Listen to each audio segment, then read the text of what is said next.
시작할까요? 뭐 첫날이라 강의 계획서가 나와 있긴 한데 뭐 큰 의미가 있지는 않거든요. 근데 짧게 좀 보도록 하겠습니다.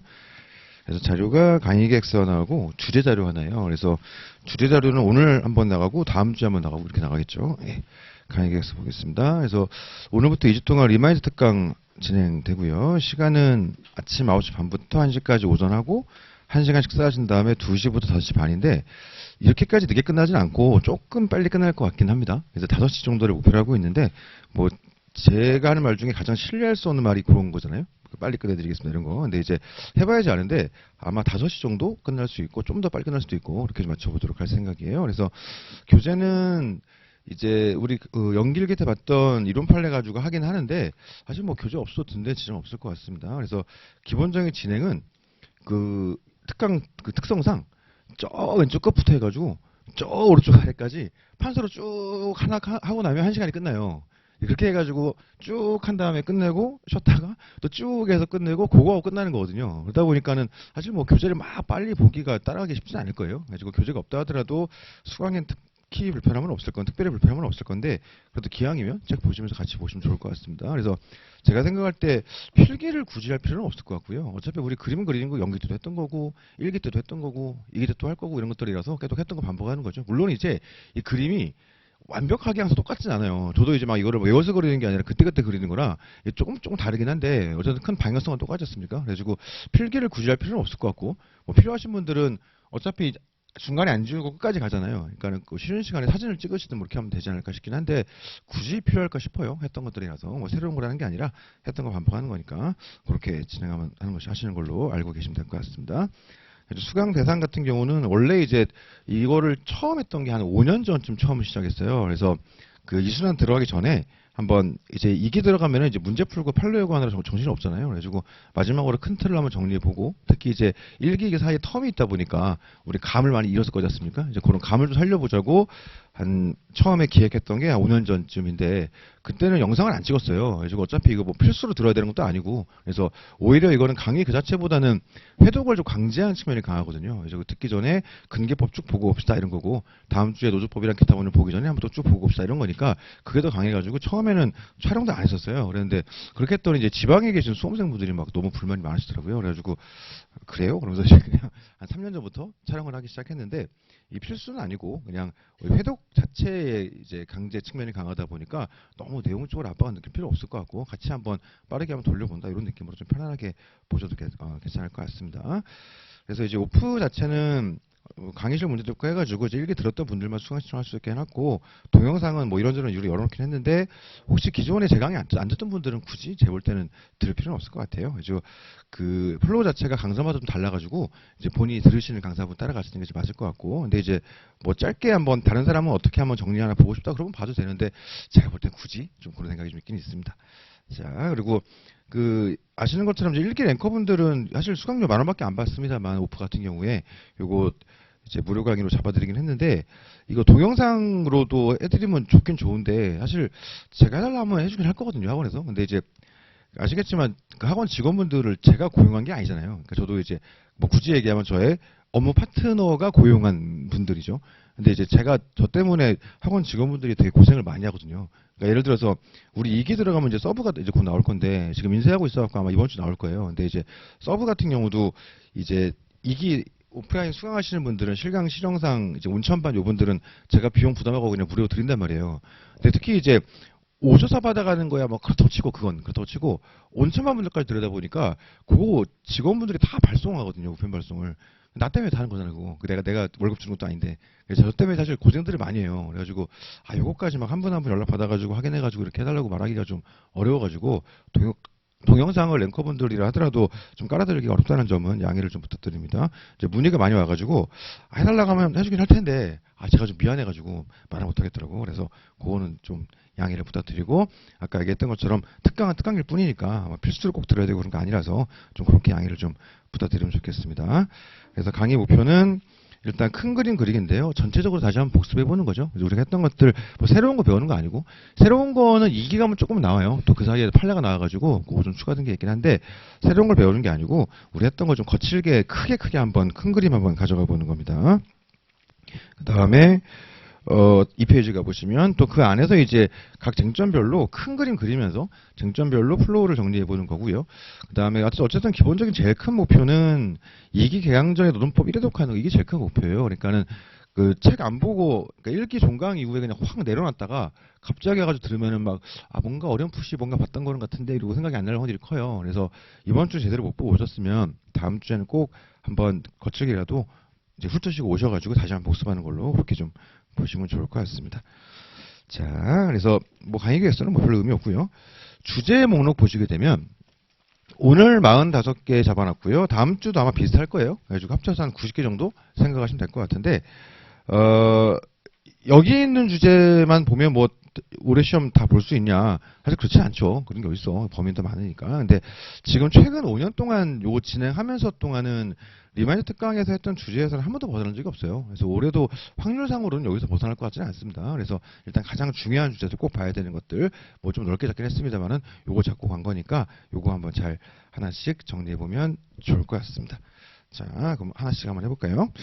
저도 이제 특강을 준비하면서 이거를 뭐 강의 준비를 따로 하고 오진 않거든요. 이거는 저도 그냥 머릿속에 있는 거 그냥 감으로 막 그냥 그리는 거라 항상 좀 매달 할 때마다 조금 부담이 되긴 하는데 그냥 편안하게 좀 한번 해보면 좋을 것 같습니다.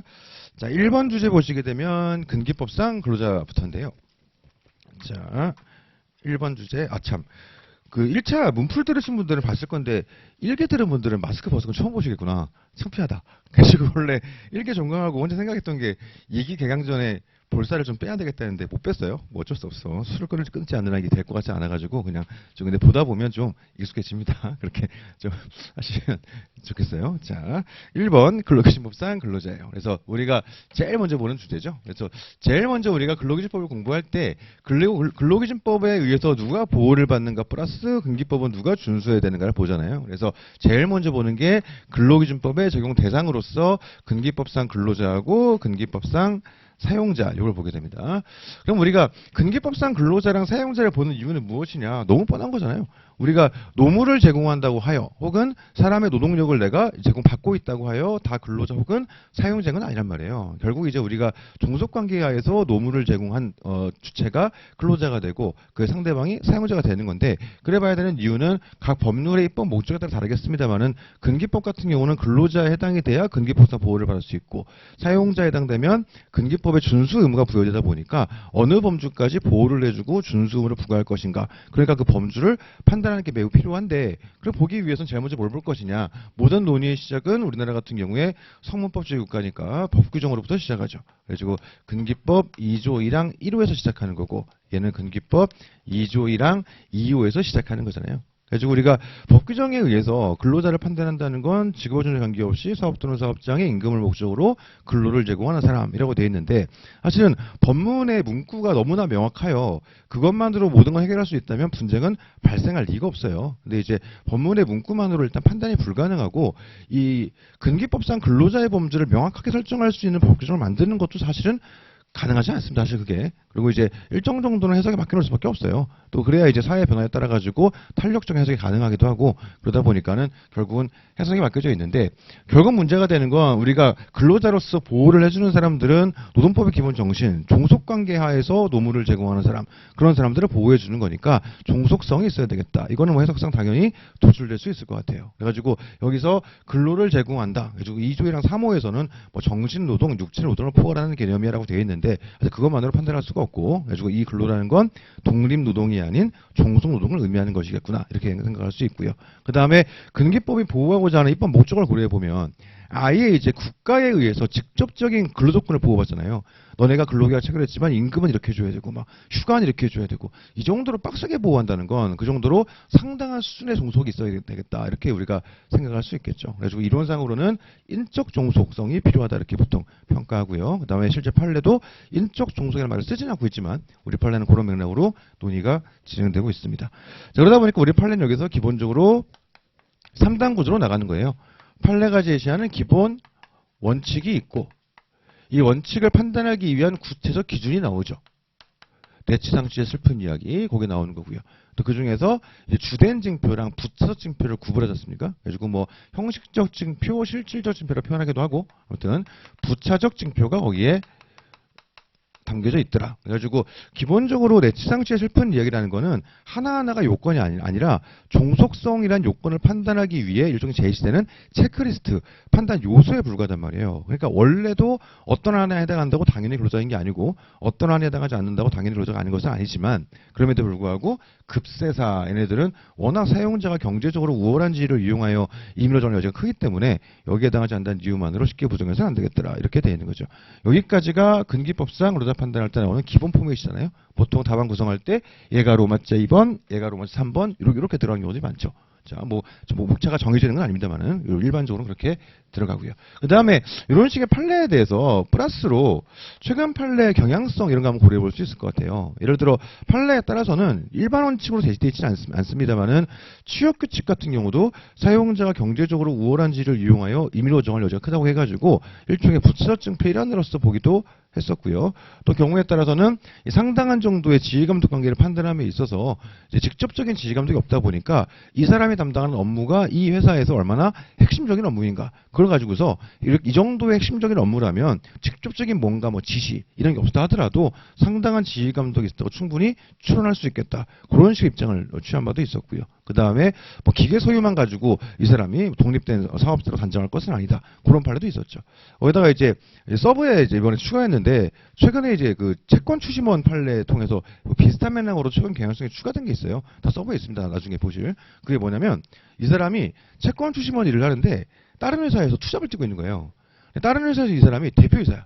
그러니까 개인적으로 대표이사 이 회사에서 대표이사 하는 사람이 왜 여기서 투잡으로 채권 추심원을 하고 있는지 잘 모르겠는데 뭔가 사정이 있었겠지. 아무튼 이쪽에서 대표이사예요. 그러다 보니까 이 사람이 채권 추심원으로 받는 그 임금 급여 수준에 비해서 다른 업무로 대표이사로 받는 급여 수준이 너무 높은 거예요. 그래가지고 이쪽에서도 뭐라고 주장했냐면 얘는 보호의 필요성이 근로자가 아니다. 얘 우리 회사 이렇게 일하고 있지만 저기가 뭐 사장이야. 그러면서 얘 저쪽에서 돈 되게 많이 벌어. 이렇게 얘기했던 거죠.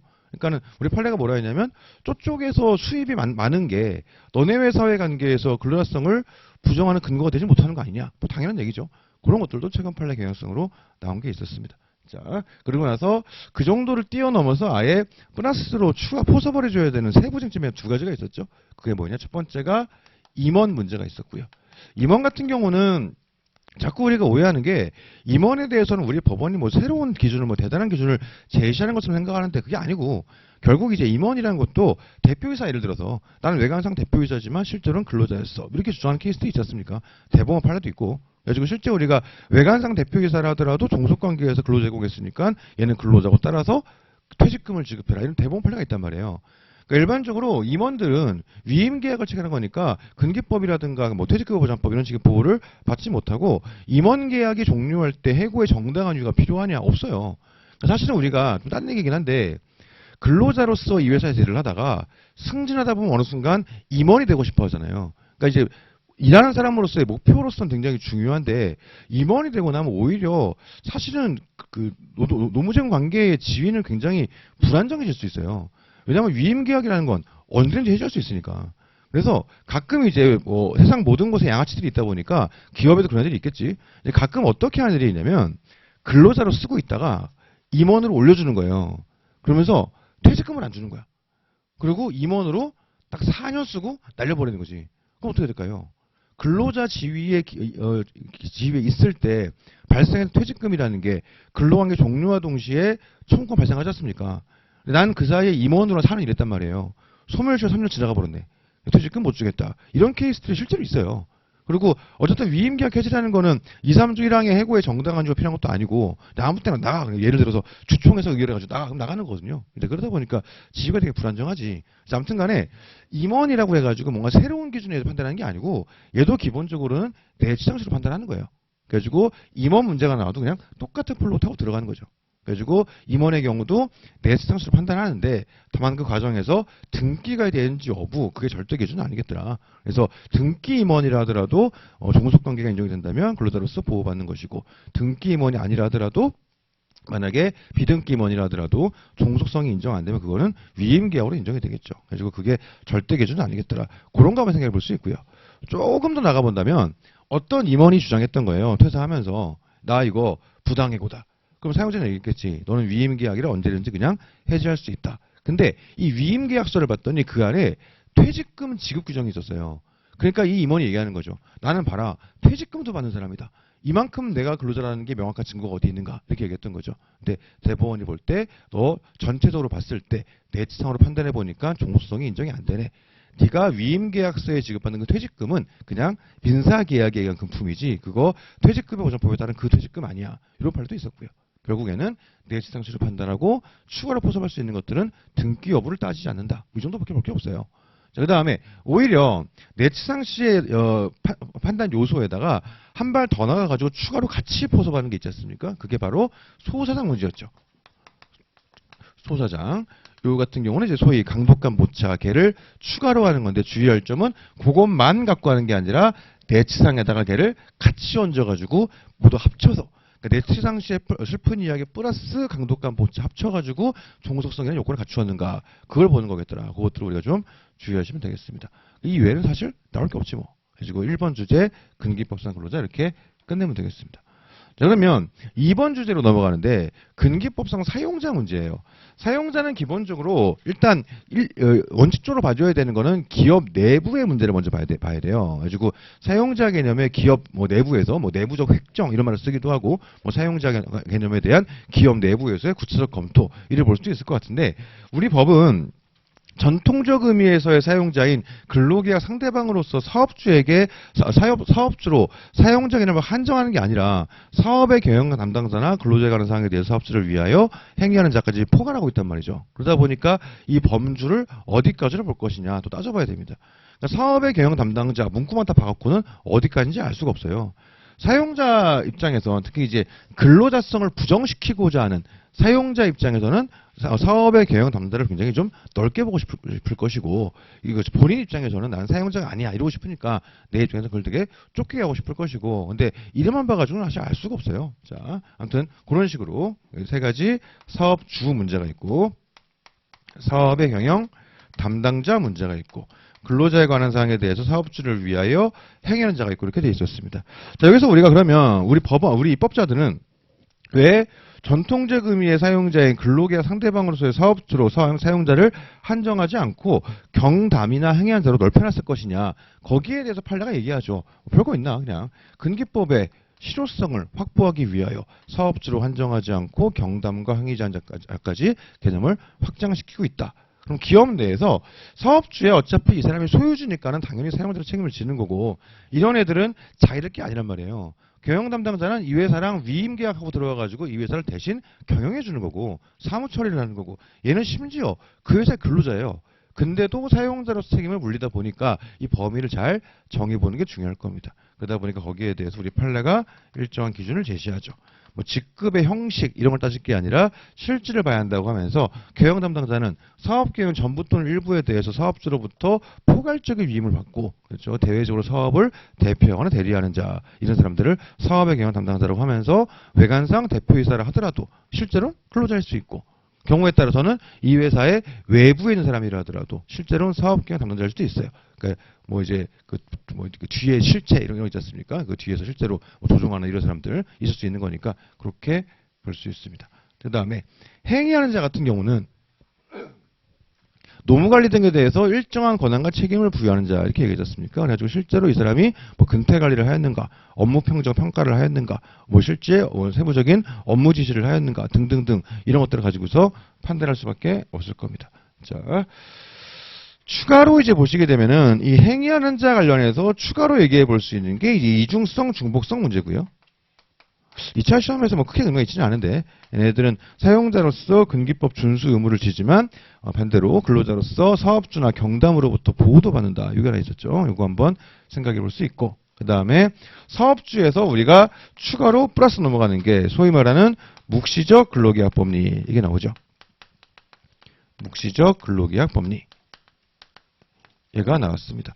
경우에 따라서는 우리 법원이 법인격 부인 법리를 차용한 적도 있긴 합니다만은 크게 의미가 있지 않고 그러니까 구조적으로 사실은 양자 구조가 같다 보니까 굳이 양자를 따로 빼가지고 포섭할 이유는 적어도 수업용으로는 없을 것 같아요. 그래가지고 책에 따라서 기본적으로 얘도 로마자 2 뭐 로마자 3, 뭐 일반적으로 얘가 더 중요하니까 이런 식이긴 한데 우리가 보통 쓰기에 따라서 판례 내에서도 얘 따로 써가지고 포섭을 둘 다 하는 경우도 있어요. 뭐 그게 틀린 건 아닌데 제가 볼 땐 시간으로 보나 뭐 여러모로 봤을 때 굳이 그럴 필요는 없을 것 같고 실제로 우리 최근에 기술 되었을 때도 전혀 문제가 없었죠. 그러다 보니까는 요 틀 가져가시면 되겠습니다.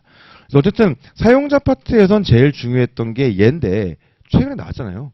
그러니까 뭐 또 나올 가능성이 없는가? 뭐 그건 아닌데 아무래도 만약에 또 나온다면 오히려 이쪽 파트가 유력하지 않겠나 이런 생각이 드는 거죠. 그러다 보니까는 들은 생각이 경담에 있었던 의료원장 케이스 그쪽이 사실은 굉장히 불이타성으로 취급받던 건데 오히려 얘가 나오고 난 이후에 오히려 그쪽이 좀 더 중요할 수도 있겠다. 그럼 구성 어떻게 하면 되겠습니까?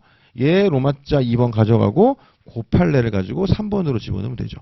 예를 들어 3번 판례 해가지고 뭐 경영 담당자에 대한 판례 입장. 그래서 1번 문제의 소지 연결 잡아주고 2번 경영 담당자의 개념.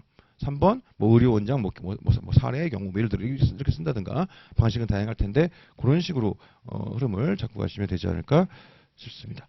이게 2번 근기법상 사용자죠. 자 그러면 근기법에 의해 보호를 받는 근로자를 먼저 보고 근기법을 준수해야 되는 사용자를 보고 나면 근기법의 기본 원칙을 볼 거란 말이에요. 그래가지고 3조부터 5조까지 굉장히 형이상학적인 이야기들이 나오죠. 근기법은 최저 기준이니까 이 기준을 이유로 낮추지 마라. 너네는 대등하게 자유의사에 따라서 결정해라. 합의했으면 잘 지켜라. 너무 뻔한 얘기들 3조부터 5조까지 실제 우리 2차에서 써먹을 일이 없는 그런 것들이 나오고요. 그리고 나면 좀 더 구체적인 보호 내용으로서 총론으로서 6조부터 10조가 나온단 말이에요. 그래서 6조에 균등 처우가 나왔고 그 다음 7조에 강제 근로 금지가 나오고 우리가 7조 강제 근로 금지는 2차에서 사실 잘 예상하지는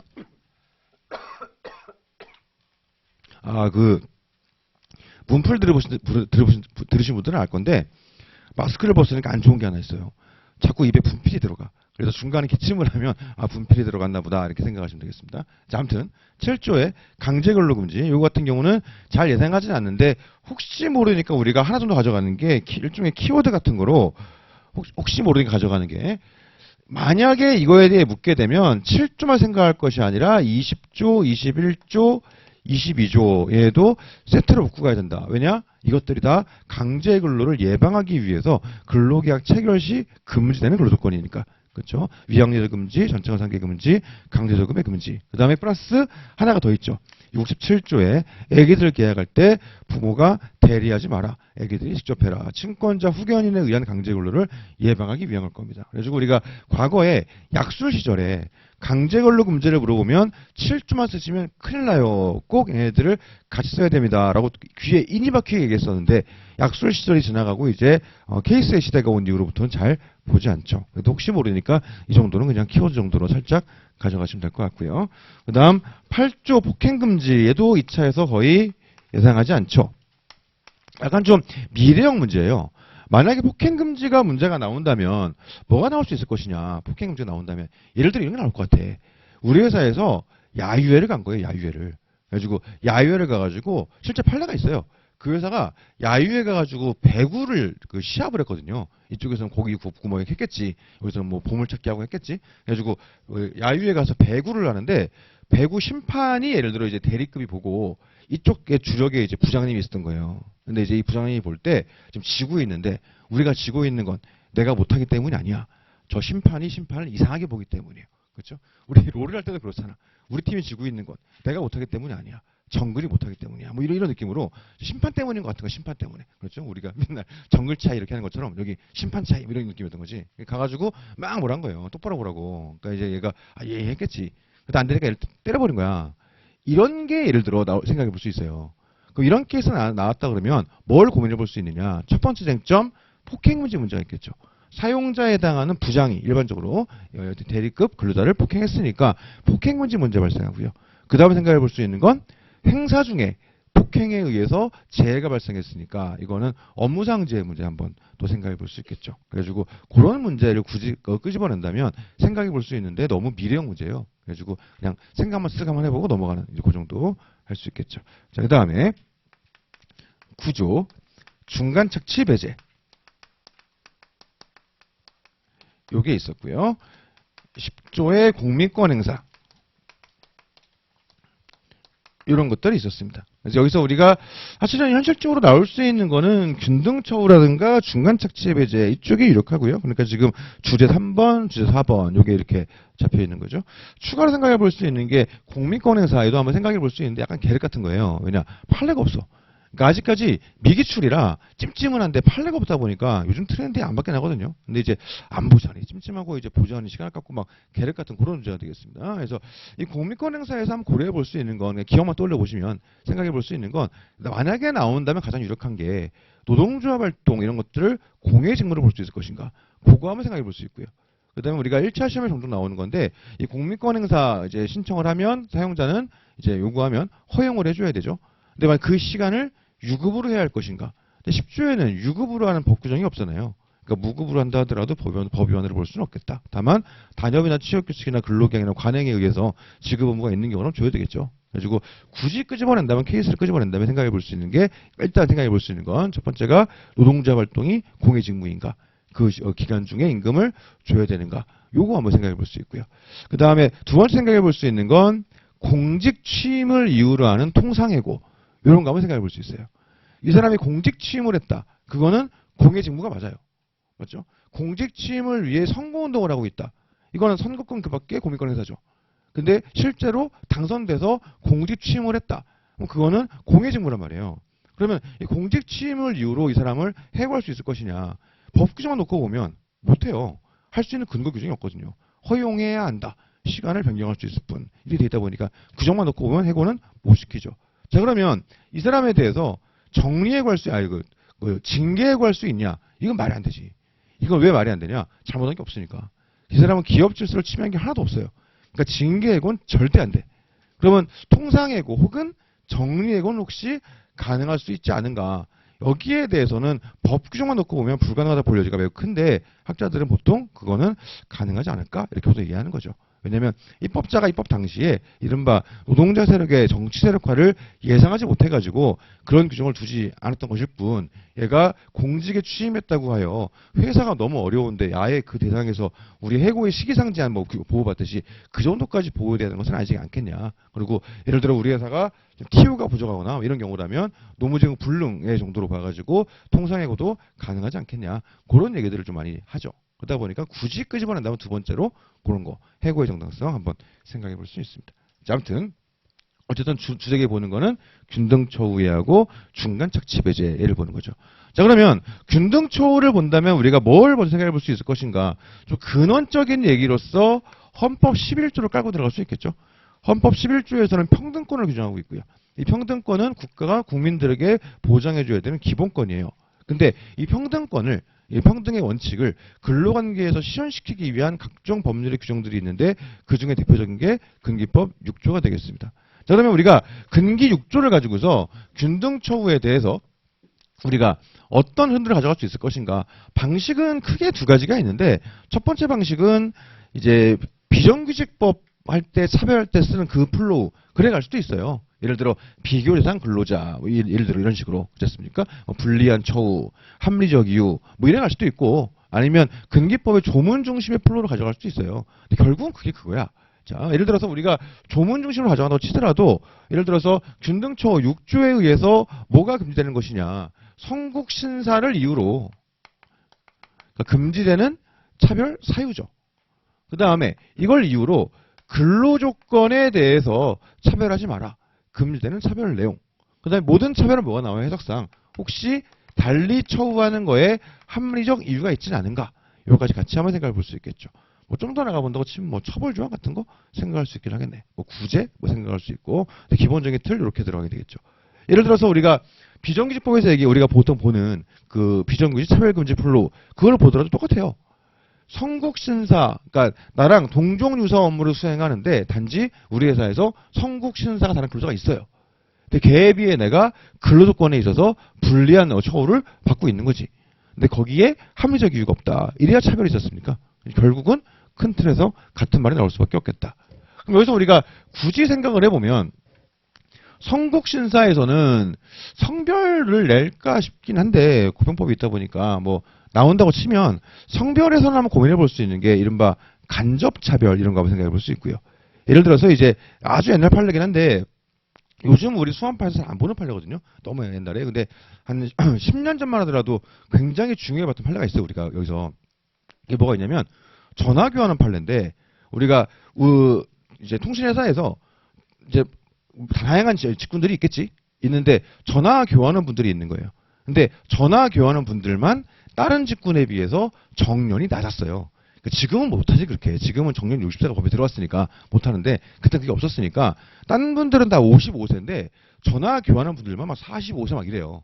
근데 이제 하필 전화 교환하는 분들의 95%가 여성이었어요. 근데 아마도 이거는 그냥 아마도 오너들의 생각은 이 전화 교환하는 목소리가 좀 우리가 나이를 먹을수록 성대가 늙어가잖아요.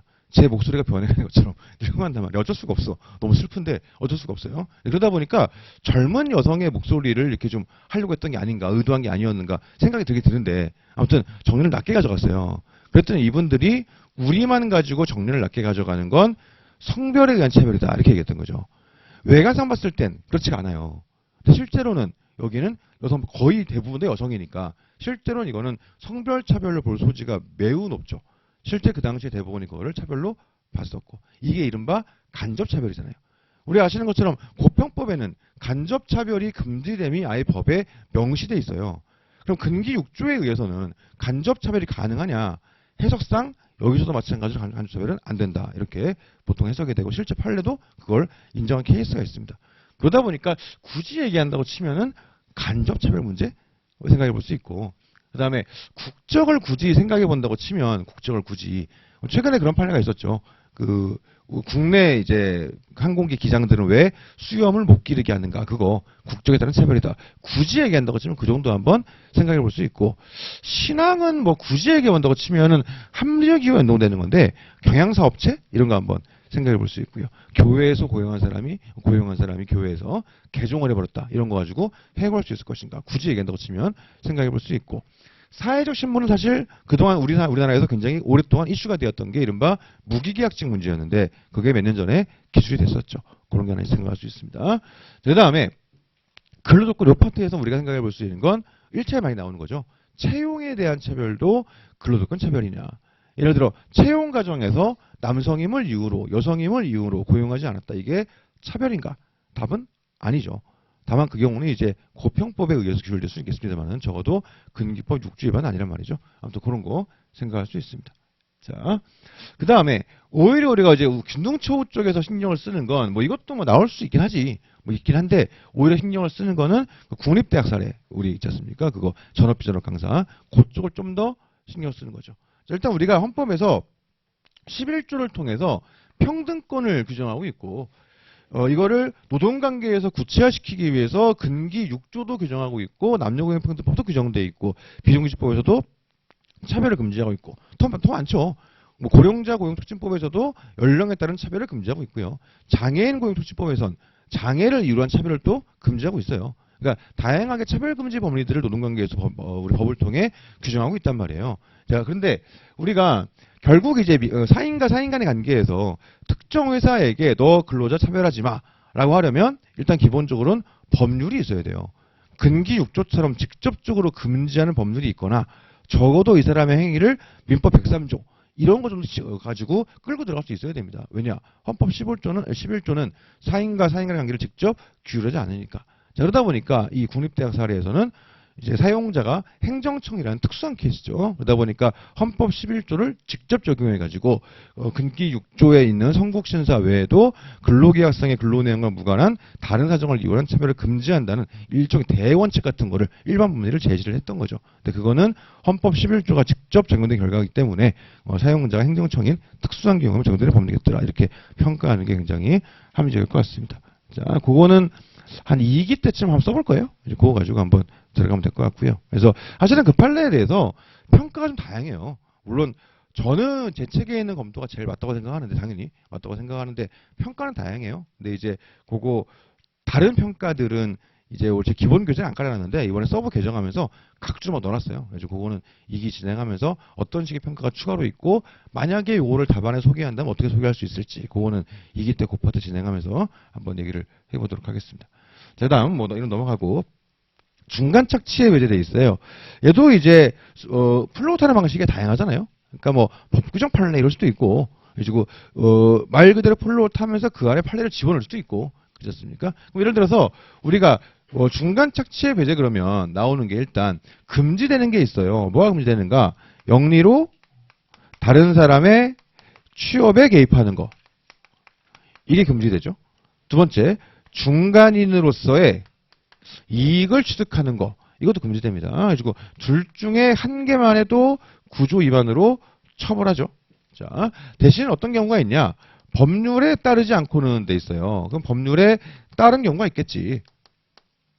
그러면 법률에 따른 경우가 어떤 경우냐? 일단 우리가 영리로 다른 사람의 취업에 개입한다. 이 개념 먼저 생각해 볼 수 있을 것 같은데, 영리로 다른 사람의 취업에 개입한다 말의 의미는 영리성을 가지고 다른 사람의 근로계약의 성립 또는 갱신에 영향력을 행사하는 거지 않습니까? 이게 영리로 다른 사람의 취업에 개입하는 거죠. 가장 대표적인 게 헤드헌터가 있네요. 헤드헌터. 그렇죠? 이거는 근데 왜 가능한가? 직업안전법상 유료 직업 소개 사업에 들어가기 때문에 가능할 수 있겠다. 이런 게 있고요. 두 번째로 중간인으로서의 이익을 취득하는 건 무엇인가? 중간인 취득이라는 거는 근로관계 존속 중에 쉽게 말하면 일은 얘가 하는데 중간에 일을 내가 거기서 빼먹고 있다. 거의 등에 빨대 꽂아가지고 피를 쪽쪽 빨아먹는 거지. 가장 대표적인 게 파견이 있잖아. 파견. 이게 왜 가능하냐? 파견법에 의해서 허용되니까 이게 가능한 겁니다. 그래가지고 이 과정에서 판례를 얘기할 때 요거의 개념 얘기해주고 요거의 개념 얘기해주고 추가로 영리성이 없으면 어떡하지? 호의로 받고 개입한 경우도 처벌하는가? 그렇진 않다. 이게 있고요. 그 다음에 실제로 알선행위가 없으면 어떡하지? 여기에 대해서 판례 입장 뭐 이런저런 이유로 구체적 알선행위 없다 하더라도 취업 약속을 하고 돈을 받는 것 그 자체가 구조위반이다. 유죄 이런 판례가 있었고요. 이게 다지 뭐. 그래가지고 예를 들어서 법규정 판례를 하고 싶다. 그러면 예를 들어서 로마자 2번 법규정 해가지고 뭐 의, 요건, 효과 3번 판례 해가지고 그 문제를 푸는 데 필요한 판례들을 쫙 끌고 간다든가 이런 식으로 가져갈 수 있을 겁니다. 자, 여기까지가 근기법 총칙에서 이제 이른바 이제 인격보호 원칙이라 불리는 사람을 쓰려면 이 정도는 당연히 해줘야지. 그렇죠? 이런 것들 원칙이 나왔던 거죠. 자, 그러고 나면 11조, 12조 여기서 뭐가 나옵니까? 근기법의 적용 범위가 나오죠. 그래서 옛날에 법전 안전 시절에는 적용 범위도 외워서 썼어요. 지금은 이걸 묻진 않겠지.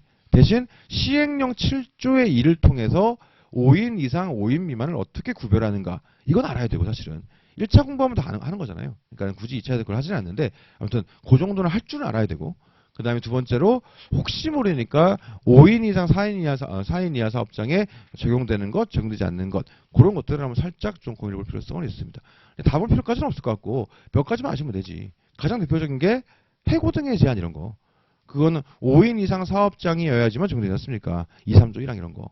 그 다음에 똑같이 2, 3조인데 2, 3조 1항에 해고 등의 제한은 5인 이상이어야지만 보호해 주는데 2, 3조 2항에 있는 해고의 시기상 제한은 5인 미만 사업장도 적용해 주죠. 심지어 그거는 처벌 조항까지 있잖아요. 너무 나쁜 놈이라고. 그래가지고 그런 거 한번 생각해 볼 수 있고 그 다음에 60조의 연차 이런 거 한번 생각해 볼 수 있고요. 연차도 5인 이상이어야지만 적용시켜 주는 거니까. 아주 가장 최소한의 것들 따져보면 그 정도 생각할 수 있고요. 조금 더 나가보면 26조의 해고, 예고 이런 것들은 4인 이하 사업장에도 적용해 주죠. 뭐 예를 들어서 그럴 수 있습니다. 그 다음에 56조의 가산임금 이런 거. 이거는 돈 들어가는 거니까 5인 이상이어야지 적용해 주는 거고. 그러니까 포괄임금 얘기할 때 얘기할 수 있으니까 56조 그런 것도 한번 생각해 볼 수 있겠죠. 그래가지고 최소한의 것만 얘기해 보면 그런 것들 한번 생각해 볼 수 있습니다. 그 다음에 이제 13조, 14조 이런 것들은 뭐 2차에서 별로 의미 없죠. 14조 정도는 쓸 일이 있을 수는 있어요. 14조. 계시비치 의무. 뭐 했을 수 있을까요? 계시비치 의무. 답변하는 얘기는 아니고요. 생각만 해보시면. 계시비치 의무가 2차에서 그나마 쓰임상 있는 경우가 있어요. 그게 취업규칙의 효력 얘기할 때. 취업규칙을 작성하고 신고한 다음에 원래대로라면 계시비치를 해야 되지 않습니까? 14조에 의해서. 안 하면 가태료가 부과되잖아요. 안 했을 때 효력이 부인되는가. 우리 판례가 그래 보진 않죠. 계시비치 의무 자체는 단속 규정으로 보는 거예요. 다만 법에 없지만 해석상 도출된 효력 요건. 취업규칙은 기업 내 법규범위니까 법령의 공포에 준하는 일정한 방법에 의한 추진은 꼭 필요하다. 그래서 14조의 방법까지는 아니라더라도 최소한의 추진은 필요하다. 이런 얘기 하지 않습니까? 그런 거 얘기할 때 14조를 살짝 얘기할 수는 있는데 이게 메인으로 시험은 절대 안 나오지. 그건 가능성이 없고 아무튼 그렇습니다. 자, 그러고 나면 15조부터 근로계약 파트가 들어가는 거예요. 자, 그러면 근로계약 파트는 우리가 제일 먼저 뭘 보냐? 근로계약 관련해 가지고 근로계약상의 권리 의무 이걸 보죠. 그래서 그 다음 나오는 게 5번에서 경업금지 의무 이게 나오는 거잖아요. 경업금지 의무. 자, 보시게 되면 근로계약상의 권리 의무라고 하는데 일단 근로계약의 개념은 다 아시는 것처럼 2조 1항 4호에 있는 거고 이 근로계약을 통해 도출되는 당사자의 권리 의무가 있어요. 그럼 이거는 근로자의 의무가 있고 사용자의 의무가 있겠지. 그래가지고 근로자의 의무도 주된 의무가 있고 부수적 의무가 있고 사용자의 의무도 주된 의무가 있고 부수적 의무가 있단 말이에요. 그래서 근로자의 주된 의무, 근로지급 의무지 뭐. 사용자의 주된 의무, 임금지급 의무고. 반대로 얘기하면 근로자에게는 임금 청구권, 사용자에게는 근로 수령권이 있을 거예요. 그거 관련해가지고 이 주된 의무 관련해서 추가로 논의가 되는 게 근로 수령권과 근로지급 의무가 있는 건 너무 당연한 건데 그게 없으면 근로계약이 아닌 걸 보였죠부터. 너무 당연한 건데 한 발 더 나가서 근로 수령 의무, 즉 근로자의 취업 청구권 이거를 인정할 수 있을 것인가. 그게 추가 논의가 되겠죠. 여기서는 굳이 얘기하지 않겠습니다만은 그게 하나 있었고요. 그 다음에 근로자의 이제 부수적 의무를 얘기하고 사용자 입장에서도 부수적 의무를 얘기하는데 뭐 여러 가지가 있습니다만은 특히 우리가 주의 깊게 보는 건 여기서 경업금지 의무를 얘기하는 거고 사용자한테 얘기하는 건 이제 그 안전배려 의무를 얘기하는 거죠. 우리가 흐름을 짤 때 일단 근로자와 사용자에게는 근로계약상 주된 의무 외에도 그리고 그 외에 당사자가 합의한 의무 외에도 해석상 도출되는 합의가 없음에도 불구하고 당연 준수돼야 되는 계약상 의무가 존재한다. 그걸 우리는 근로계약의 부수적 의무라고 하죠. 그럼 이런 식의 부수적 의무라는 건 대체 왜 발생하는가? 발생하는 근거를 생각할 수 있을 것 같아요.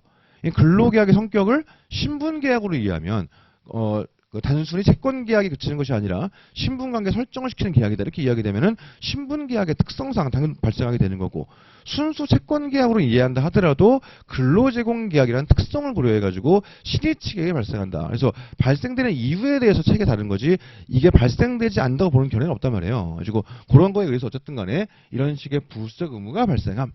그 중에서 뭐 예를 들어서 근로자의 부수적 의무는 경업금지 의무, 뭐 비밀유지 의무, 사고대처 의무 여러 가지가 있는데 이 경업금지 의무란 건 무엇을 말하는 것이냐? 경업금지 의무의 개념 이걸 한번 생각해 볼 수 있을 겁니다. 그다음 사용자의 부수적 의무도 많죠. 뭐 예를 들어서 근로자가 물품을 도난당하지 않도록 할 의무, 예를 들어 기업 내에서 직장 내 성희롱이나 직장 내 괴롭힘을 당하지 않도록 할 의무. 그 다음에 뭐 예를 들어 이런 게 있겠지만은 가장 대표적으로 안전배려 의무를 얘기해요. 이것은 무엇이냐 개념을 얘기하죠. 그 다음에 우리가 이 경업금지 의무 쪽에서 추가로 논의가 되는 건 뭐냐면 근로관계가 종료된 이후에 경업금지 의무는 어떻게 되는가 이게 궁금한 거고 그 다음에 안전배려 의무 같은 경우는 종료 후의 문제라기보다는 파견관계에서 안전배려 의무를 누가 지는가 이게 궁금한 거죠. 우리가 실제 케이스화된 게 그런 거니까 이론상으로는 다 따져볼 수 있어요. 뭐 예를 들어서 여기도 얘기해 볼 수 있지. 파견 근로자에게도 경업금지 의무가 인정되는가? 누구를 상대로 지는 것인가? 이론상으로는 얘기해 볼 수 있겠지. 근데 왜 우리가 안 봅니까? 시험에 안 나올 거니까. 사례가 없으면 시험에 안 나오잖아요. 그러니까는 딱히 사례가 없으니까 안 보는 거지. 마찬가지로 여기도 근로관계 종료 이후에 안전배려 의무 사용자에게 물릴 수 있는가? 어려울 것 같긴 한데 뭐 아무튼 간에 물릴 수 있는가? 이것도 이론상으로는 고민해 볼 수 있죠. 근데 우리가 굳이 공부하지 않는 건 시험에 안 나오니까 판례가 있는 게 나오니까 그런 거지 않습니까? 교과서에 있거나 최소한 판례가 있거나 최소한 교과서에 있거나 그래야 되는데 그런 논의를 안 하니까 그러다 보니까 우리는 여기선 요게 실무상 크게 쟁점이 될 수 있겠구나. 여기도 이게 실무상 크게 쟁점이 될 수 있겠구나. 이걸 그렇기 때문에 그걸 공부하는 거죠. 그럼 종료 후에는 원칙적으로는 발생되지 않는 게 맞아요. 왜냐? 근로계약성 의무니까 근로관계가 종료하면 이 의무도 소멸하는 거죠. 당연한 거지. 다만 종료 후에도 여전히 이 의무가 미칠 수 있는 경우가 있단 말이에요. 경우의 수는 두 가지. 첫 번째, 당사자가 합의를 한 경우. 당사자 간의 법률 관계를 규율하는 건 둘 중 하나겠지. 계약이 있거나 법률이 있거나. 그렇지 않습니까? 그래가지고 약정이 있는 경우가 있고요. 두 번째, 법률에 규정이 있는 경우가 있겠지. 법률을 먼저 얘기해 보면 법률에 직접적으로 퇴사 이후에 일정 기간 동안은 경쟁업체를 못 감. 이런 법은 없어요. 근데 그나마 관련해 생각해 볼 수 있는 게 부정경쟁방지법을 생각해 볼 수 있죠. 거기서 직접 금지하고 있지는 않지만 영업비밀 침해 예방조치의 일환으로서 이것저것 할 수 있다. 부경법 10조. 이게 있다 보니까 그 예방조치의 일환으로서 이직금지, 정확히 얘기하면 이직한 회사에서 그 업무를 담당할 것을 금지하는 가처분을 구할 수 있을 것인가? 우리 판례는 그렇다. 이렇게 얘기하는 거죠. 그 다음에 약정이 있는 경우, 약정이 있다 하더라도 이 약정이 강행법규에 반하거나 사회질서에 반하면 그 부분의 하나의 효력을 인정할 수 없어요.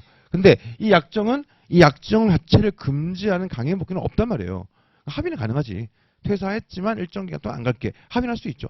근데 이 합의가 민법 103조에 따른 반사회적 법률행위에 해당해서는 안 될 거예요.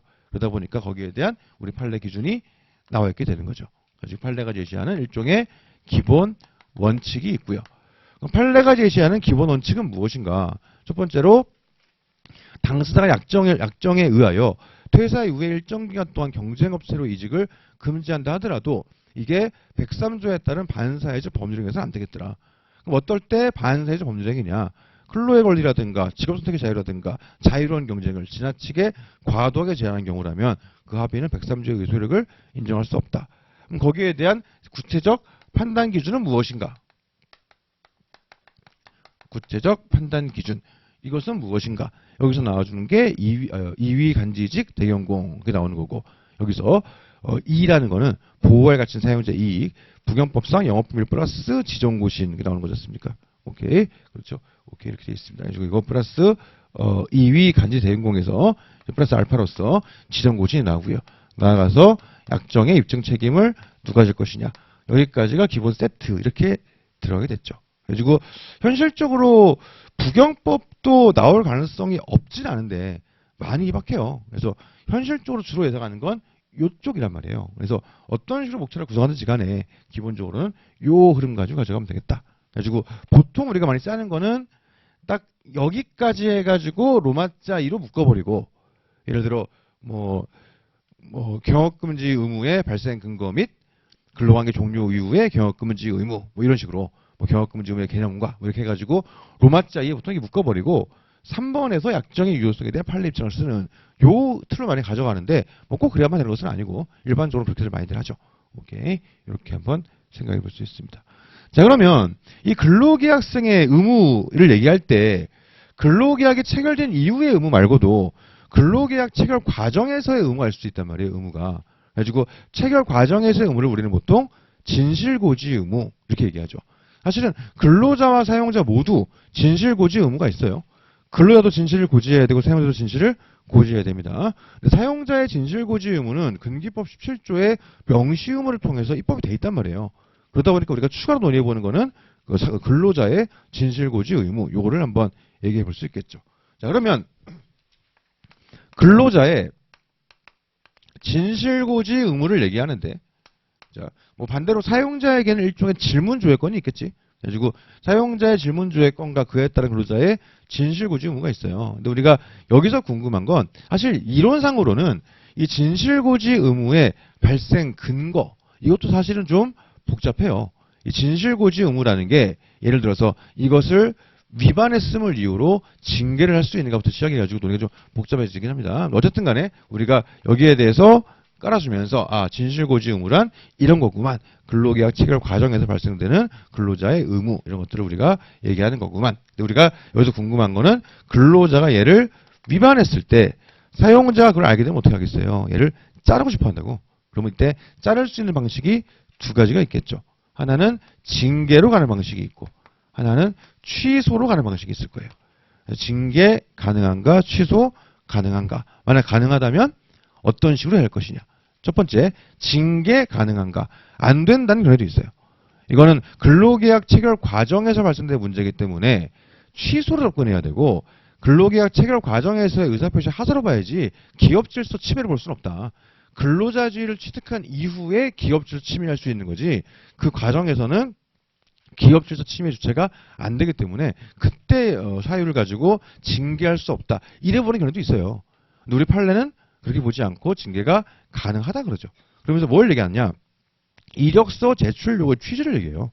사용자가 근로자에게 이력서를 제출 요구하는 건 이런 거다. 이제 정착성이 어쩌고 얘기했습니까? 이런 것들을 확인하기 위함인데 거기서 거짓말을 하고 들어오게 되면 그 문제는 근로관계가 체결된 계약이 체결된 이후까지 영향을 미치게 되니 기업 질서를 침해하게 되는 것이다. 그래서 징계 사유가 됨을 전제하고 있어요. 이론상 들어가면 이렇게 얘기해 볼 수 있어요. 이론상 보게 되면 예를 들어서 근로계약상의 부수적 의무를 위반하게 되면 어떻게 되겠어요? 이 자체를 가지고 징계할 수 있냐? 꼭 그런 건 아니에요. 이 위반 행위는 기본적으로는 채무 불이행이란 말이에요. 근로계약상 의무 미이행이니까. 근데 현실적으로는 이런 식의 채무 불이행이 기업 질서를 침해할 가능성이 사실은 굉장히 높죠. 예를 들어 우리 회사 직원이 경쟁업체 가서 투잡을 뛰고 있는 거예요. 이건 징계사유가 된다고 봐야지. 예를 들면 그런 건데 실제로는 여기서의 의무 위반이 기업 질서를 침해할 가능성이 사실 매우 높아요. 근데 마찬가지인 거지. 여기 어떻게 이론상 어떻게 보는 거냐면 그 근로계약 관계에서의 부수적 의무의 일환인 거다 이것도. 그러니까 얘는 특이하게 다른 부수적 의무는 근로관계가 성립된 이후에 발생하지만 얘는 특성상 근로계약 체결 과정에서부터 이미 발생하는 근로자의 근로계약상 부수적 의무다. 그리고 그 의무가 기업 질서를 침해했기 때문에 징계할 수 있다. 이런 식의 이론상 접근도 가능할 수 있어요. 근데 어떤 식으로 구성하든지 간에 아무튼 우리 판례는 징계가 가능하다가죠. 그러다 보니까 거기에 대해서 판례가 제시하는 징계의 정당성 판단 기준이 있어요.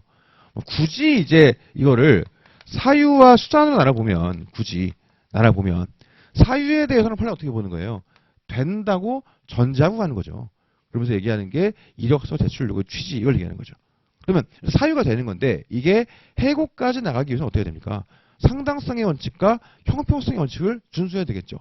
거기에 대해서 우리 판례가 제시하는 건 고용 당시와 고용 이유를 모두 보는 것이다 이렇게 얘기하는 거죠. 그래서 사회통념상 고용관계를 지속할 수 없을 정도로 책임 있는 사유여야지만 해고가 가능한데 여기서 사회통념상 고용관계를 지속할 수 없을 정도인지는 고용 당시 어쩌고저쩌고 고용 이후에 내기지경 조태형 이거를 종합적으로 검토한다 이렇게 본 거지 않습니까? 그래가지고 요 흐름이죠. 자, 그래서 답안 구성할 때 예전에는 이거 기출이잖아요. 이거 몇 년 전에 이제 그거 26회 때인가? 25회 때인가 아무튼 기출되기 이전까지만 하더라도 그때 아예 목차를 따로 빼가지고 사유 따로 막 수단 따로 해가지고 사유도 막 아까 얘기했던 이론적인 내용 집어넣고 그랬어요. 근데 조금 오바기도 하고 또 그렇게 했더니 너무 많은 분들이 너무 어려워하시더라고. 그런 것도 있고 출제돼가지고 또 나올까 싶은 것도 있고 그러다 보니까 요즘에는 좀 심플하게 가져가죠. 그래가지고 징계해고의 실체적 정당성 해가지고 로마자 2번에서 사유 수단 짧게 툭 쳐주고 우리 아는 그거 사유는 근로자의 특정한 행위가 기업 질서를 침해한 행위여야 평가되어야 징계가 사유가 될 수 있다. 수단은 사회통념상 고용관계를 계속할 정도여야지만 해고까지 나아갈 수 있다. 그거 깔아놓고 로마자 3번에서 징계해고의 정당성에 대한 판례 입장에서 이 판례도 바뀐 게 있잖아요. 근데 전통적 판례 필요 없고 문판 해가지고 이 판례 딱 박아놓고 그냥 문제 푸는 그런 방식으로 요즘은 많이 정리하죠. 그렇게 한다고 해도 전혀 지장 없고 그렇게 하시면 되겠습니다. 그 다음에 취소로 가게 되면 법규정에 나와줘야 되는 게 109조 민법 109조 110조가 나오잖아요. 뭐 얘는 뭐 근기법 2, 3조랑이겠지 뭐 굳이 얘기한다고 치면 이렇게 되겠죠. 지금 민법 109조 110조 사고나 사기에 의한 의사표시의 취소. 근데 만약에 둘 중에 한 개만 쓴다. 뭘 써야 되냐? 110을 써야죠. 한 개만 쓴다면. 그렇죠. 109가 아니라 한 개만 쓴다면 110을 써야 됩니다. 자, 거짓말을 해가지고 이쪽에 사고에 빠지게 만들어 놓은 거니까 이건 110이 더 메인이에요. 그래가지고 한 개만 쓴다고 치면 110을 가져가야 되고 거기에 대한 판례 입장 나오는 거죠. 자, 첫 번째 취소가 가능한가? 그러니까 우리 판례는 취소가 가능한가를 첫 축으로 얘기해요. 취소 가능 여부. 이거를 첫 번째 축으로 얘기합니다. 과연 근로계약은 취소 가능한가? 근데 사실은 이 말에 내면에는 숨겨진 의미가 있어요. 단지 취소가 가능한가? 가능하겠지. 근데 문제는 뭐냐면 이 취소는 해고인가? 이 얘기예요. 우리 판례가 이 부분에서 해고란 말을 쓰고 있지는 않은데 취소가 가능하단 말 자체는 해고의 제한을 받지 않고 민법에 의한 취소가 가능한 것이다. 이 말을 하는 거예요. 사실 우리가 그동안 이런 식의 허위 기재가 있을 때 근로계약을 취소할 수 있는가라는 논점에서 취소가 불가능하다는 사람들은 없었어요. 다 가능하다 그랬어요. 취소가. 근데 문제는 그 다음인데 어떤 분들은 이 취소는 해고 아니야. 그냥 순수 민법 문제고 민법상 취소에 문제 하자 없으면 이거는 그냥 적법한 거예요. 끝. 이런 부분들이 있었고 또 어떤 분들은 취소가 가능한데 결국 이것도 사용자 일방적 의사 표시에 의한 근로의 종료 아니냐. 결국 이것도 해고다. 이래버린 분들이 있었고 그래서 우리 판례가 여기서 아무 말도 안 하는데 이 말에 뭐가 있냐면 이거 해고 아님. 이 말이 내포가 되어 있는 거예요. 그래서 근기법상 해고 제한 규정 예를 들어 2, 3주 일하기 정당한 이유 필요 없고 26주 예고도 필요 없고 27주 서면 통지도 필요 없고 그냥 할 수 있다. 취소 이 말을 하고 싶은 겁니다. 그래서 해고 제한 받지 않고 할 수 있다. 그러면은 이 취소의 적법성 어떻게 판단할 것이냐. 근로계약 체결 과정에서의 문제니까 그 당시에 얘가 알았더라도 고용했을 것이냐 혹은 같은 조건으로 했을 것이냐 이걸 따지고 가는 거죠. 그리고 한 발 나가보면 혹시 하자가 치유됐다고 볼 만한 상황은 그 뒤에 혹시 없는가 이것도 봐주는 거고.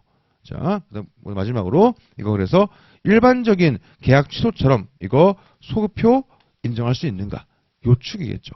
그래서 얘도 보통 쓰게 되면 로마자 2번, 로마자 3번 이렇게 가면 돼요. 그냥 쉽게 생각하시면 요게 근로자의 진실고지 의무 되겠습니다. 이게 6번이죠.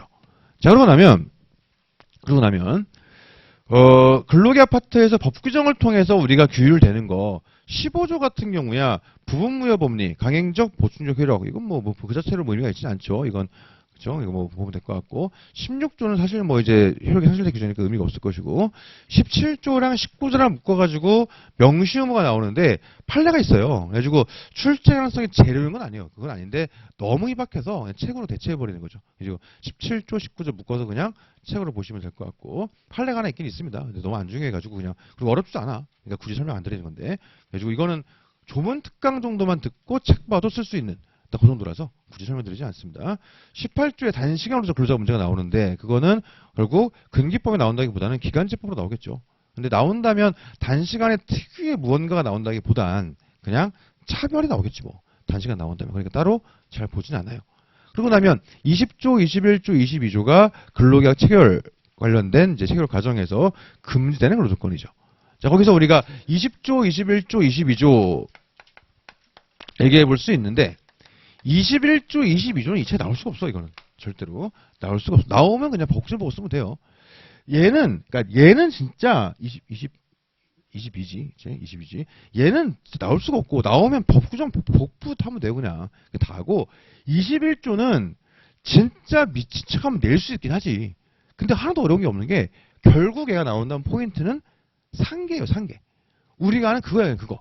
상계 금지 원칙에 있어요. 관련 판례들. 원칙적으로 금지되지만 그러니까 일반적으로 임금채권은 4.3조의 해석상 전액지급 원칙에 의해 금지되잖아요. 근데 여기는 더 대놓고 상계가 금지됨. 막아놨어요. 그러니까 더 안 되겠지. 원래도 안 되지만 더 안 되겠지. 근데 이 경우에도 사실 예외는 인정됨 하거든요.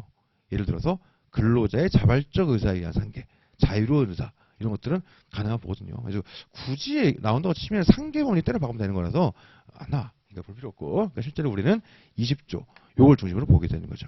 사실 그동안 몇 번 나왔었어요. 약술도 나오고 케이스도 한 2번 나오고 근데 그래도 여전히 중요할 수 있습니다. 자 관련해가지고 일단 20조 법규정 깔아주면서 굳이 얘기한다고 치면 요거 7조 강제근로금지 같이 얘기할 수 있어요. 강제근로금지를 좀 구체화시켜주기 위해서 20조에서 예방조치의 일환으로서 위양 예정 금지를 아예 두고 있는 거니까. 그래가지고 플러스 여기에 대해서 취지 얘기해 줄 수 있고요. 우리 법원은 왜 이거를 금지하도록 하는가. 결국 이제 위양 예정을 통해서 근로자의 의사에 반하는 부당한 계속 근로를 이제 강제하는 것을 좀 방지하기 위해서 20조를 두고 있는 거죠. 취지를 얘기하면서 결국 여기에 대해서 판례는 기본적으로 20조 위반 문제를 어떤 식으로 정리하고 있는가. 그래가지고 이 취지가 이러니까 근로자의 근로계약 불이행에 대해서 어떤 손해가 얼마나 발생했는지 묻지 않고 바로 소정 금액을 사용자에게 배상토론 취지 약정이라면 그것은 바로 20조 위반으로서 강행법규 위반으로 무효가 되겠더라. 그러면서 플러스로 나가는 게 구체적 검토가 나가잖아요. 그래서 그동안 우리가 주로 봐왔던 것들은 다 판례인데 우리가 그동안 주로 봐왔던 것들은 연수 유학 사례를 주로 봐왔던 거예요. 이 연수 유학 사례에서는 우리가 봤던 게 그 흐름이 뭐였냐. 기본적으로 얘가 연수 유학이 맞는가. 해당 여부. 만약에 애초부터 연수 유약이 아니고 그냥 출장 같은 거에 불과했다. 그러면 출장 가면서 사용자가 당연히 부담해야 할 출장비를 가지고 너 갔다 온 다음에 일정 기간 복무하지 않으면 출장비를 네가 반납해야 돼. 이 말도 안 되는 거 아니에요. 원래 사용자가 부담해야 할 성격의 금품이었으니까. 우리가 지금 연수비 여피 케이스에서 결론적으로 유약비에 대해서는 상환이 허용된다 보는 건 원래 근로자가 부담해야 하거나 혹은 같이 부담해야 할 성격이기 때문이에요.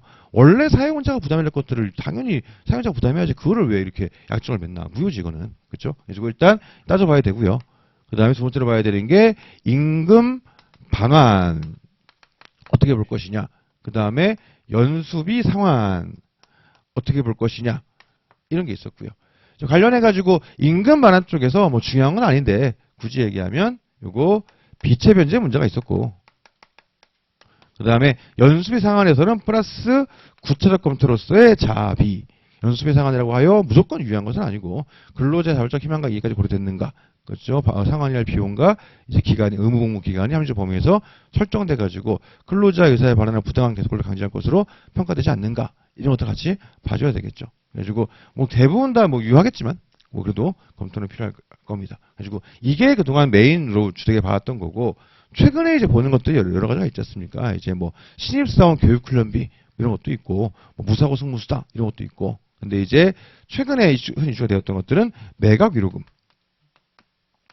그래서 이런 식의 매각 위로금을 일정 근무 기간 동안 근무하지 않을 경우 반환토록 하는 거에 대해서 약정의 유효성을 판단하는 기준이 최근에 나왔죠.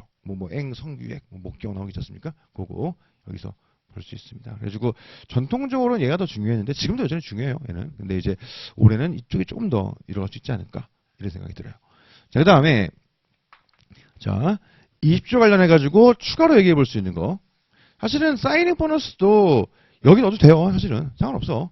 결국은 이제 그거 상관없는 겁니다. 왜냐면 결국 사이닝 보너스도 결국은 이런 거지. 너 우리 들어올 때 몇 년 동안 근무하기로 하고 얼마 받았으니까 그거 못 채우고 나가면 너 이거 얼마를 토해내. 그러니까 외관상 사이닝 보너스가요. 매각 위로금하고 거의 구조가 비슷해요. 너 우리 회사에 스카우트라운 조건으로 얼마 줄게 몇 년 동안 근무하자. 못하면 그만큼 예를 들면 비율대로 반납하자. 이런 거 하고 너 우리 회사가 양도로 넘어가니까 이거 위로금으로 얼마를 준다. 대신 가서 몇 년을 근무해야 돼. 중간에 나가면 대신 그거 토해내야 돼. 구조는 똑같네 사실은. 그렇죠? 다만 차이는 뭐냐면 매각 위로금은 애초부터 물론 얘도 그럴 수 있지. 얘도 진짜 매각 그 자체에 대한 위로금이었다. 이럴 수도 있긴 하겠지 이론상. 근데 그런 경우가 없잖아요. 근데 굳이 얘기 안 하는 거지. 근데 사이닝 보너스는 진짜 이직 그 자체에 대한 대가일 수도 있단 말이에요. 그러니까 논의가 복잡해지는 거죠. 그래서 일단 기본적으로 20조로 시작하는 거예요. 얘도. 자, 왜냐 사용자가 주장하니까. 사용자가 주장하잖아요. 몇 년 동안 근무 안 했으니까 돈 내라 이런 식으로. 그러니까 20조 문제 일단 생각할 수 있는 거지. 근데 여기서 따져봐야 되는 거는 두 가지가 있지 않습니까? 사이닝 보너스의 성격이라는 게 사이닝. 매각 위로금은 그냥 딱 그거예요. 매각하니까 미안해 돈 줄게 대신 가서 네가 금방 나가면 안 돼. 니네가 막 나가버리면 이 매각 효과가 사라지지 않겠니? 너네가 몇 년 동안 근무할 걸 조건으로 주는 거야. 이런 거지 그냥. 그러니까 다른 해석이 여지가 없는 거죠. 현실적으로. 근데 사이닝 같은 경우는 말 그대로 이직 그 자체의 대가일 수도 있어요. 또 경우에 따라서는 여기에 그치는 게 아니라 전속계약금 등의 성격을 가지는 경우도 있는 거지. 그러니까 쉽게 그 둘이 비교를 해보면 매각 위로금은 그냥 전속계약금 성격인 거예요. 그래서부터. 그러니까는 굳이 다른 얘기 안 하는 거고 바로 넘어가는 건데 여기는 아닐 수도 있으니까 한번 더 타보는 거죠. 그래서 우리 판례가 여기 어떻게 하니까 결국은 계약 내용 해석이니까 법률 행위 해석을 따라가는 거죠. 그래가지고 내동목의 진정한 해석 결국 그거예요. 그걸 가지고 당사자가 무엇을 의도했는가 따져봐서 진짜 이거를 의도한 거다. 그래 버렸으면 20조는 검토할 필요도 없어요. 이직을 했고 돈을 주었고 쌍방의 급부가 모두 이행되었네요. 더 얘기할 게 없어. 끝 되는 거고. 근데 이쪽이 가본다. 그러면 그때는 반환 약정은 20조 위반 아닌가? 이 생각이 들어가는 거죠. 그렇죠? 그래서 여기에서 직접 판례가 있는 거고 여기는 아직 대법원 판례가 없는 거잖아요. 그러니까 여기서는 이제 검토로 들어가는 건데 사실은 이 검토를 들어갈 때 결국 20조 위반을 판단함에 있어서의 이 취지를 고려할 때 이 법리를 준용하는 것도 가능할 것 같아요. 근데 결국 이쪽에서 판례 입장이나 우리 검토랑 결론은 똑같단 말이죠. 근데 검도가 어떻게 됩니까? 비율 반환은 가능할 것으로 보인다. 근데 그게 아니라 다 내나 혹은 몇 배를 내나 이거는 그 부분에 하나요. 무효로 봐야 될 것이다. 결국 이 판례에서 또 우리가 법원이 허용해 주는 건 비율 반납까지는 20조 위반으로 볼 수 없다. 결론이거든요. 결국 이 경우에는 준용하는 것도 가능할 수 있을 것 같습니다. 그런 흐름들 생각해 보면 되겠어요. 여기까지가 7번 위양여자 금지, 8번 사인 보너스죠. 오늘 준비된 게 45개니까 한 타임에 한 8개씩 하면 얼추 맞거든요. 7개, 7개, 8개 이렇게 하면 얼추 맞단 말이죠. 그래가지고 첫 시간 8개 하고 쉬면 되겠습니다. 그래서 이런 식으로 오늘 6시간 내내 할 거고 다음 주도 똑같아요. 그래서 저 끝에서부터 요 끝에까지 딱 끝나면 1시간 지나게 되는 거고요. 그래서 혹시 필기 필요하신 분들은 제가 볼 때 별로 의미 없는데 혹시 필기 필요하신 분들은 그냥 사진 찍으시면 될 것 같고 그렇게 하면 되겠습니다. 예, 좀 쉬었다가 계속 가보도록 할게요. 57분에 시작하겠습니다.